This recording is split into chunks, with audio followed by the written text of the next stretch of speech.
Kylian Mbappé, le footballeur révèle ce qui lui manque le plus dans la vie et cela risque de surprendre.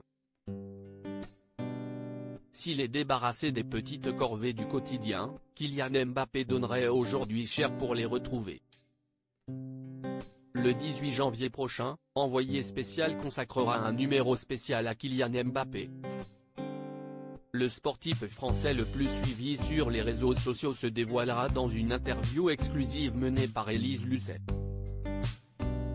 L'année 2024 s'annonce pour lui déjà très chargée.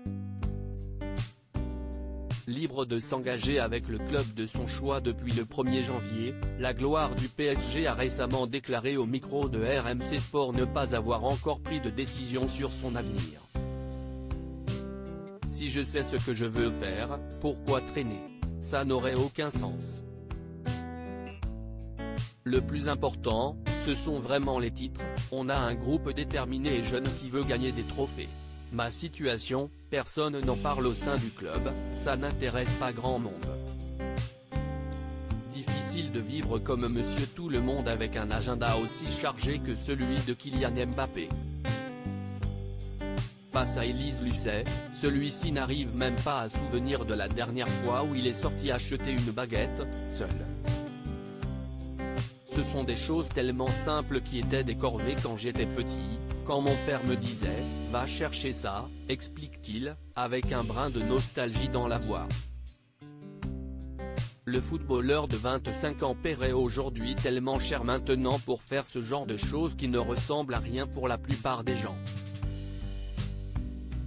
S'il ne regrette rien, force est de poser ce constat comme une fatalité, selon lui.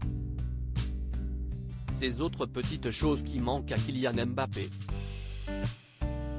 Il n'est pas non plus aisé de porter sur ses épaules chaque jour le poids de la célébrité. Star mondialement connue, Kylian Mbappé connaît bien ce sentiment d'isolement, malgré les privilèges. J'ai perdu la spontanéité de l'être humain, déplore l'attaquant du PSG en interview avec Élise Lucet. La gloire le prive ainsi de ces petites choses accessibles au commun des mortels.